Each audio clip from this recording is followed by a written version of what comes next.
இந்திரகுமார், இருதுருவ அரசியலாக பாஜக திமுகன்னு கட்டமைப்பதற்காக இந்த விமர்சனங்களை கூர்மைப்படுத்துறாங்கன்னு திரு மணி வச்சார். அதை நோக்கி தான் அரசியல் களம் நகருதா தமிழ்நாட்டில்? அதை நோக்கி நகர்த்தணும் அப்படின்றது மோடி அவர்களுடைய ஆசை. மோடி அவர்கள் பேசிய பேச்சுக்கும் முதலமைச்சர் ஸ்டாலின் இன்றைக்கு பேசியிருப்பதற்கும் இடையில ஒரு வித்தியாசம் இருக்கு. அதை கோடிடணும்னு ஆசைப்படுறேன். மோடி அவர்கள் திமுக அழிக்கப்பட வேண்டிய கட்சி அப்படின்னும், அதை மக்கள் துடைத்து எரிவார்கள், அகற்றப்பட வேண்டிய கட்சின்றார் மோடி அவர்கள் பேசியிருக்கிறார். அகற்றப்பட வேண்டிய அப்படின்னு பேசியிருக்கிறார். இப்போ முதலமைச்சர் மு.க. ஸ்டாலின் பேசி இருக்கக்கூடிய அந்த வரிகள் எடுத்து பாருங்க.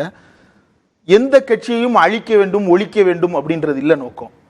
நல்ல எதிர்கட்சியாவது செயல்படுங்கள் அப்படின்னு பேசியிருக்கிறார். ரெண்டுக்கு இடையில ஒரு பெரிய வித்தியாசம் இருக்கு. ஒரு கட்சி 5 ஆண்டுகள் ஆட்சியில் இருக்க வேண்டும், அதற்கு பிறகு தேர்தல் நடக்க வேண்டும், அதற்கு பிறகு இன்னொரு ஆட்சியோ அல்லது அதே ஆட்சியோ தேர்ந்தெடுக்க வேண்டியது மக்கள் கையில் இருக்கிறது அப்படின்றதுதான் இந்திய ஜனநாயகம், இந்திய அரசியலமைப்பு சட்டம் நமக்கு கொடுத்திருப்பது.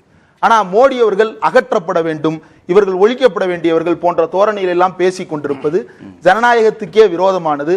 காங்கிரஸ் முக்து பாரத் அப்படின்னு பேசினாங்க. இன்னமும் கூட இந்திய அளவில் காங்கிரஸ் ஒரு பேசுபொருளாக இருக்கிறது.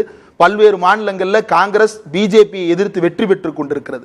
கழகங்கள் இல்லாத ஏன் அகற்றப்படணுங்கிறதுக்கு காரணம் சொல்றாரு. தாங்கள் பணம் சம்பாதிக்க வேண்டும் என்பதற்காக உங்கள் நம்பிக்கையை, உங்கள் மொழியை, உங்கள் இனத்தை சிறுமைப்படுத்தி கேவலப்படுத்தும் திமுக மக்களவை தேர்தலுக்கு பிறகு முற்றிலுமாக இங்கிருந்து அகற்றப்படும். 2 விஷயம், மொழி, இனம் அப்படின்னு 2 வகையறை கொடுக்கிறார் இல்லையா? இந்த 2 வகையறையிலும் பிஜேபி எந்த காலத்திலாவது தமிழ்நாட்டுக்கு பங்காற்றி இருக்கிறதா? தமிழ்நாட்டில் தமிழ் மொழி குறித்து பிரதமர் மோடி தொடர்ந்து பேசுவதாக சொல்லிக்கொண்டு திருக்குறளை மேற்கோள் காட்டி பேசுவது, யாதும் ஊரே யாவரும் கேளீர் அப்படின்னு பேசுறது எல்லாம் கேட்பதற்கு இனிமையாக இருக்கிறது. யாரோ வட இந்தியாவில் இருக்கக்கூடிய யாரோ ஒருத்தர் வேண்டுமானால் பிரதமர் மோடி தமிழுக்காக பாடுபடுகிறார் அப்படின்னு நம்பலாம். ஆனா தமிழ்நாடு அதை நம்புவதற்கு தயாரான மாநிலம் கிடையாது.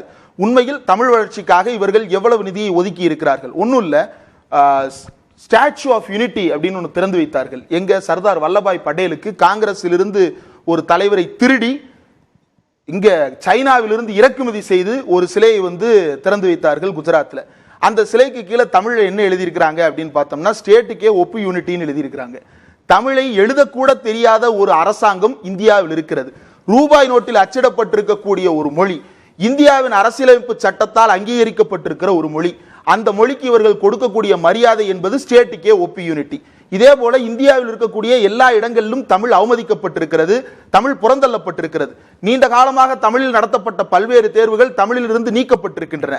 அதற்கு எதிராக சு வெங்கடேசன் நாடாளுமன்றத்தில் தொடர்ந்து குரல் எழுப்பிக் கொண்டிருக்கிறார். தமிழ்நாட்டில் திருமாவளவன், சு வெங்கடேசன், தயாநிதிமாறன், கனிமொழி போன்றவர்கள் தமிழில் நடத்தப்பட வேண்டிய தேர்வுகள் அப்படின்னு தொடர்ந்து ஒன்றிய அரசுக்கு கொடுத்து கொண்டிருக்கிறார்கள். இவ்வளவு தமிழ் மேல பாசம் இருக்கிற ஒரு முக்கியமா இங்க கவனிக்க வேண்டியது, தங்களுடைய சித்தாந்த எதிரியாக அவங்க அதிமுகவை பார்க்கல, திமுகவை தான் பாக்குறாங்க. இல்ல அது ஏன் அதனாலதான் திமுக அகற்றப்படணும் அப்படின்றாங்க. இல்ல அந்த சித்தாந்த எதிரியா, அதனாலதான் அதிமுகவை அவங்க விமர்சிக்கவும் ஏன் சித்தாந்த எதிரியா பார்க்கறாங்க அப்படின்றதுக்கு முன்னாடி தமிழ் மொழியில ஒரே ஒரு பாயிண்ட் மட்டும் சொல்லிடுறேன். அவ்வளவு ஆசைப்படுறவங்க union public service commission exam வெறும் ஆங்கிலம் மற்றும் இந்தியில் நடத்துவதற்கு மாறாக எல்லா மாநில மொழிகளிலும் நாங்கள் நடத்துவோம், எல்லா மாநில மொழிகளுக்கும் முக்கியத்துவம் தருவோம், அந்தந்த மாநில மொழியில் பேசுபவர்களுக்கு அந்தந்த மொழியில் கேள்வித்தாள் வழங்கப்படும் அப்படின்ற உத்தரவாதத்தை அவர்கள் கொடுக்கட்டும்.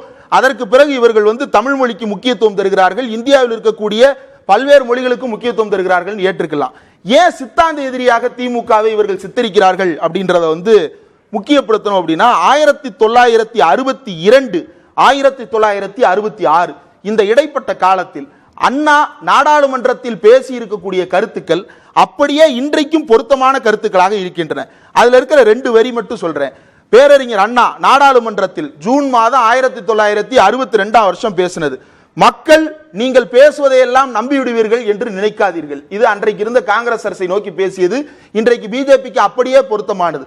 நீங்கள் வெளியில் விளம்பரப்படுத்துவதையும் பத்திரிகை தாள்களில் நீங்கள் கொடுக்கக்கூடிய அறிக்கைகளையும் மட்டுமே மக்கள் நம்பிவிடுவார்கள் என்று நினைக்காதீர்கள். அவர்கள் நாடாளுமன்றத்தையும் சட்டமன்றத்தையும் தலைவர்களுடைய செயல்பாடுகளையும் கூர்ந்து கவனிக்கிறார்கள். மக்கள் அறிவுள்ளவர்கள் அப்படின்னு பேசியிருக்கிறார். மக்கள் அறிவுள்ளவர்கள் அண்ணா பேசினாரு. இன்னைக்கு பிரதமர் மோடி தமிழ்நாட்டுக்கு வந்தவர் என்ன சொல்றாரு அப்படின்னா, தமிழர்கள் எல்லோரும் அறிவில் சிறந்தவர்களாக இருக்கிறார்கள், தொழில்நுட்ப அறிவு பெற்றவர்களாக இருக்கிறார்கள். இந்த தொழில்நுட்ப அறிவையும் தமிழர்களுக்கான அறிவு மரபையும் உருவாக்கி தந்தது யார்? இதில் இந்த இந்துத்துவ சனாதன மரபுக்கு ஏதாவது தொடர்பு இருக்கிறதா? இவர்களுடைய கொள்கை என்ன? சூத்திரன் படிக்க கூடாது, பஞ்சமர் படிக்க கூடாது, இதுதான் இவர்களுடைய கொள்கையாக இருந்தது.